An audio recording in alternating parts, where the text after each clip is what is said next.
Mayong adlaw, gitanyag sa Department of Social Welfare and Development kun DSWD ang kapangyarihan sa kaunlaran sa barangay kun KKB Cash for Work.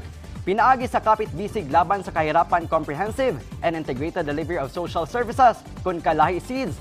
Ang programa nagbarog isip usa ka paglaom ug naglangkob sa pasalig sa pagmugna og mga oportunidad alang sa mas hayag nga kaugmaon para sa mga estudyante sa state universities and colleges ug sa mga estudyanteng bag-ong nagradwar nga wala pa nakapangita og trabaho.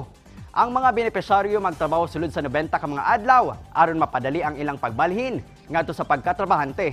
Ang mga naka-enroll nga mga estudyante ma-assign sa mga national government agencies kan NGAS ug local government units para sa part-time nga trabaho aron makafocus sa ilang mga klase. Sa kasamtangan ang partner nga SUC maong University of Southeastern Philippines kun USAP ug duna pay mga planong palapdan ang mga inisyatibo nga makalakip ang Davao del Norte State College kun DNSC ug Davao Oriental State University kun DURSO. Samtang pagbag-o sa kasamtangang sistema ug paggamit sa plataporma online ang ginatan-aw nga solusyon sa Land Transportation Office kun LTO-11 sa pagresolba sa problema batok mga fixer.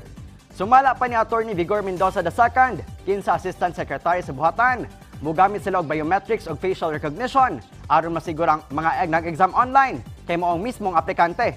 Tumong niini nga mawala ang rason sa mga aplikante na mokuha og lisensya nga moduol pa sa mga fixer sanglit accessible na ang online transaction.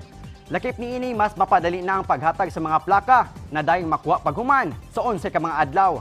Samtang giklaro sab ni Mendoza na dili requirement ang lisensya sa pagpalit og motor apan requirement kini sa pagmaneho og motor. Bottom line is that we want to make sure to our clientele, yung publiko natin na nagtransact sa LTO, na yung serbisyo na pinangako natin, na ipapaganda natin, tuloy-tuloy lang naman po yan. No?